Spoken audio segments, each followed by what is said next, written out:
Thursday afternoon, Paul, OpenAI released the long anticipated codenamed Strawberry project, which is formally called O1, which is their advanced reasoning model. It is designed to enhance AI's ability to think through complex problems, particularly in fields like science, coding, and mathematics.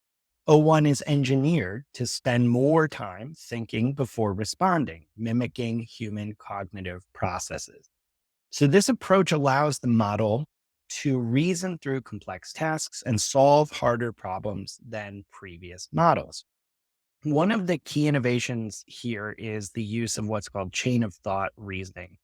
And it's a process that enables the model to refine its thinking, try different strategies, and recognize its mistakes. Now, according to some of the benchmarks released by OpenAI, performance improvements appear to be quite substantial. In competitive programming on Codeforces, O1 ranked in the 89th percentile of human competitors, which was a big jump from previous models. In math, O1 showed some pretty significant performance on challenging tests like the American Invitational Mathematics Examination, AIME, placing it among the top high school mathematicians in the US. And alongside O1, OpenAI introduced O1 Mini, a cost efficient version optimized for STEM reasoning. So this one achieved an 86th percentile on Codeforces and showed some strong performance on high school level cybersecurity challenges. And it is designed to be faster and more cost effective for applications that might require really good reasoning capabilities, but not necessarily all the kind of broad world knowledge and context a bigger model might have. So, Paul, like we talked about, like this dropped like 2 hours before our closing keynote at MakeOn, where you and I kind of planned on closing out the conference, talking about the main takeaways of the conference, which we still did, but we did have to pivot a bit in real time. And you spent quite a bit of time up front, rightly so, kind of riffing about your initial impressions of O1 on stage and like what this means right now. Could you maybe share a little bit of that with us? Yeah, so I mean, obviously, Strawberry didn't come out of the blue. For anyone who's been listening to the podcast, you can go back to episode 106. We talked about, what was going on in this kind of secret code named Strawberry project, and maybe the origin of the name Strawberry. Episode 110, we went a little deeper on it, and then episode 113, just 2 weeks ago, as we started to get indications that it may be coming sooner than later. We talked about it again, so you can go back and get some additional context there. But then just to set the stage of sort of what happened at MACON and the initial feedback on O1. So my opening talk on day two. So day one was workshops, optional workshops. Day two kicks off the formal conference setting. So my opening talk is the road to AGI.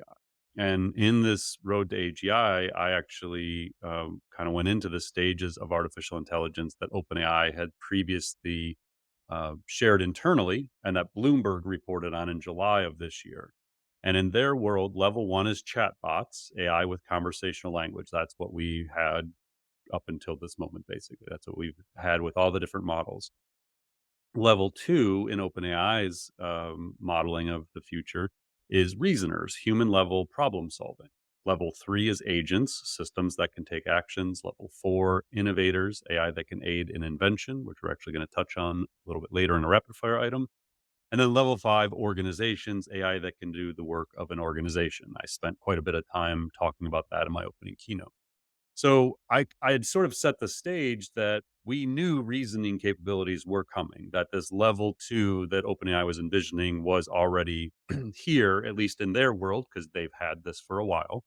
Um, and then the morning of my talk, the information had an article that said that Strawberry could be released at any time in the next 2 weeks.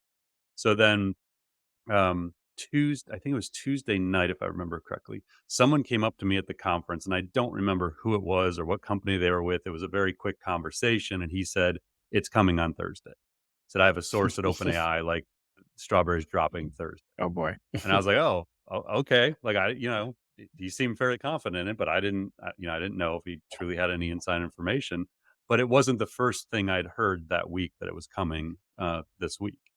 And so then on Thursday, the final day of the conference, I actually wandered over to the luncheon area. And as I was walking back, I'm checking my Twitter feed, making sure nothing crazy is dropping. And I see a Bloomberg article that said that strawberry could come that afternoon, Thursday afternoon or Friday, but that it was coming like this week. So then I get back to the exhibit hall. I'm kind of hanging out by our booth, and a couple people come up to me and they're chit chatting, and my phone buzzes, and I look down at my watch, my Apple Watch, and I see the word strawberry. I was like, "Oh man, it's happening!"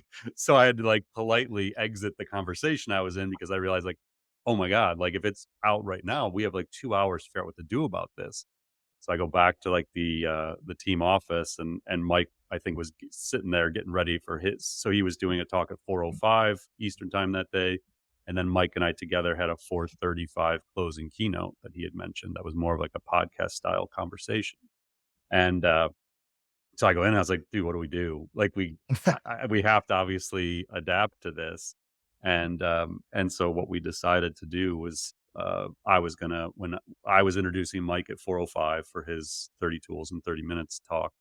And so I decided I was going to say, "Hey, we're aware that we know some things are happening, and we're going to address this in our final talk." And then I basically spent like an hour and a half kind of researching O1 and learning more about it, and then I opened the closing keynote with Mike and I spent like 10 minutes or so kind of talking about what it means. So uh, yeah, so if you were there, you've kinda got the gist of this already, and you have likely now, all of you have probably experimented with it because it should be fully rolled out to everyone. So if you have a paid version, I don't know if it's available for the free version or not, but I think it requires the paid version. I think it Uh, does too. yeah, so you have it. And so we'll just take a few minutes here and talk a little bit about it. Now, again, everything we talked about in 106, episodes 106, 110, and 113 are 100% accurate. Like there was nothing that was said in those where this now came out and now we don't have the things we were talking about there. So if you go back and you re-listen to those, one, you'll understand the origin of strawberry a little bit more, but you'll also understand why reasoning is so critical. And so we'll touch on that a little bit here. But again, I would go back and especially I think 113 is probably where we went pretty deep on like why this matters. Yep. So we'll put all the links in the show notes, but OpenAI released, as they generally do with this stuff, they just drop some tweets. So it's like, hey, here you go. Here's this whole new series of models. But they released three things. There was an O1 preview, like a technical preview of it. There was a kind of a more just general article about it, and then they released a system card about the models, the series of models. And so, first thing is they said in our test, the next model update performs similar to PhD students. So they released these kind of mini in preview, but they didn't release the full O1 model. And they talked about this being like PhD level in terms of what it was coming up to. And in my opening keynote, I'd actually shared some insights from Dario Amodei from Anthropic, where he was talking about how PhD level was kind of where these models were going. And then interestingly, I was listening this morning, actually. So today is Monday, September 16th. Last week was the All In Summit. Mm. Now, I used to listen to the All In podcast. I honestly stopped because it just got so political and sort of shifted away from what I found value in. I know a lot of people still listen to it, obviously, but I generally don't listen to it too much anymore. That being said, they had in at their summit last week, Sergey Brin, co-founder of Google. I listened to that interview this morning, and then I listened to one where David Sachs was interviewing Mark Benioff, or well, supposed to be interviewing Mark Benioff, but Benioff basically just talked for 39 of the 40 minutes. But the reason I bring this up is Sachs actually said that they recently were given an inside look at where OpenAI is going because he's one of the investors or his investor group's one of the key investors. And so he said they just did a day, they being OpenAI, where they brought in a relatively small number of investors and kind of gave us all an update on their product roadmap. And it sounds kind of similar because everyone's moving in the same direction. He was referring to like agents, and Salesforce is going to be launching their Agent Force stuff this week. So there are three big takeaways. And again, this is Sachs telling this story to Benioff. Number one was that they said LLMs would soon be at PhD level reasoning. Right now, it's more like a smart high school or college student in terms of the answers we're going to be. And then it said, but the next level will then be agents. So this timeline that this level one, level two, level three, level four, level five that I started off explaining that jives with the investor deck that Sam is showing people to raise the 6 billion or whatever number they're at, Mike. And I think we're going to touch on that rapid fire today. So reasoning is the foundation of all of this. So a few key elements here. It doesn't have many of the features ChatGPT has. So if you haven't tested this yet, when you go into your paid account in ChatGPT, you're still going to see your 4.0 models, and you're going to see these new O1 mini, O1 preview models. They're distinctly different models at this point. So I, I don't know. I kind of assumed the reasoning capabilities we baked into ChatGPT at a different price point, but it seems the way they're going is two very different models. Yeah. So you're only going to use the O1 model for like advanced reasoning, decision making, things that require system two thinking, as we would call it, where you want it to take its time and really think about its answer. And so, because they view these as distinctly different, that's why they said they're resetting, quote unquote, resetting the counter back to one and naming this series OpenAI O1. I think I joked on stage. I just can't comprehend the naming conventions for these things. Like it's shocking to me that they have the most powerful intelligence, non-human intelligence in the world, and these are the naming conventions. Right. If only you could find something to give you tons of great ideas. Seriously. There is a rate limit, which they've already lifted, I think. Like when they first put this out, there was 30 weekly rate limits of 30 messages for O1 Preview and 50 for O1 Mini. I don't know if they've lifted them completely or they just had to reset them because people were experimenting so much. And then they said they plan to continue developing and releasing models in this series. Now, the insight, so as we'll often do in the podcast, we'll like go look and see what are the key people in the industry saying about this. And one person that I follow very closely is Noam Brown. And Noam, you'll remember, I'll have to go back and see what episode we talked about Noam, but he led a team at Meta that co-developed Cicero, which achieved human-level performance in the strategy game of diplomacy. This was back, I think, in 2023, maybe early 2023. And he also developed AI that was able to win at multiplayer no limit poker, which was thought to be sort of an insurmountable thing. So Noam is a really smart dude, and he moved on to OpenAI in July of last year. And at the time, he tweeted, "For years, I've researched AI self-play and reasoning in games like poker and diplomacy. I'll now investigate how to make these methods truly general. If successful, we may one day see LLMs that are 1,000 times better than GPT-4. So that was in July of 2023, he tweeted that. And then when O1 came out on Thursday, he said, I've seen a few folks implying that I was the lead on Strawberry. I was not. O1 is the result of many years of research that really started taking off in October of last year, being 2023. Now, interestingly, as I alluded to on stage, that would sync up with when Sam got in trouble with the board. So the implications here from this tweet, you could certainly make the connection that Sam's temporary ouster as CEO, which was always rumored to have something to do with QStar, which was the name prior to Strawberry, the code name. It seems as though that Sam could have been greenlighting the building of this capability last October. Ilya Sutskever, who was leading the reasoning capabilities, may not have agreed with that and may have called to the board's attention that they were moving too quickly on something like this. So that's kind of like one of the implications of Noam's tweet. But he said it's a new scaling paradigm. We're just getting started. He does say many tasks don't need reasoning. So GPT-4 is 4.0 is probably still going to be the preferred model for a lot of use cases. But people are going to find, ways to apply this. He does say it's a preview. It's early. It's going to get stuff wrong. You're going to have people tweeting all these examples of it not working and make these claims like, it wasn't a breakthrough. But in reality, they could see this where over time you let these things for hours, days, even weeks. And this idea of inference costs, like the more time you spend on inference, the better the answers become. And I do laugh because Hitchhiker's Guide to the Galaxy, it's very much like the computer where it's like, oh, it's the key to the universe. And it says, well, I need 7.5 million years to figure it out. Like it's kind of that idea coming to life where like the computer just takes time to think and then it'll figure it out. Yeah, how they did it. There's all kinds of great research they shared about the reinforcement learning approach. You mentioned some of the benchmarks in mathematics, chemistry, physics, biology. But the key here is, as we've talked many times on the podcast, is it's just taking time to think, and it can go through dozens or hundreds of steps in a process.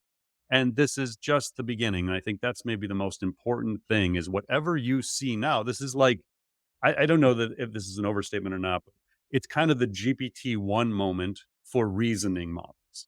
So Yeah. now we're at this very beginning where these things can actually reason, but it seems like they can accelerate pretty quickly to get to the next models, and that they're very confident in their ability to scale up the reasoning capability, which then accelerates us to reliable agents and innovators and eventually autonomous organizations. So, if you go in and test it today, you may struggle to come up with an example where GPT-4o isn't fine, that it isn't that much better than GPT-4o. But I don't think that. I think it's important that we understand this is just the beginning, and that these things are only going to get smarter, and it's probably going to happen fast. Before we wrap this discussion, I just kind of wanted to touch on a little more what you just said. So Ethan Mollick, for instance, who also had access to L1 for a month, kind of wrote about his impressions about it recently. And he mentioned exactly what you just said, which is it can be hard to evaluate the outputs of this model, uh, especially if you don't know what it's supposed to be used for or what you're looking for. Like if I'm an average business marketing leader, do you have any tips or things you found that are useful for me to be putting into this just to check it out versus typical queries or prompts I might put into GPT-4o? Yeah, I mean, I think it's things that require multiple steps. So I think it was episode 113, we talked about this, that on the internet, you mainly have outputs of human knowledge. You have the end products. You don't have the 10, 15, 20 steps that a human mind goes through to create that end product, kind of a list of tasks that you go through.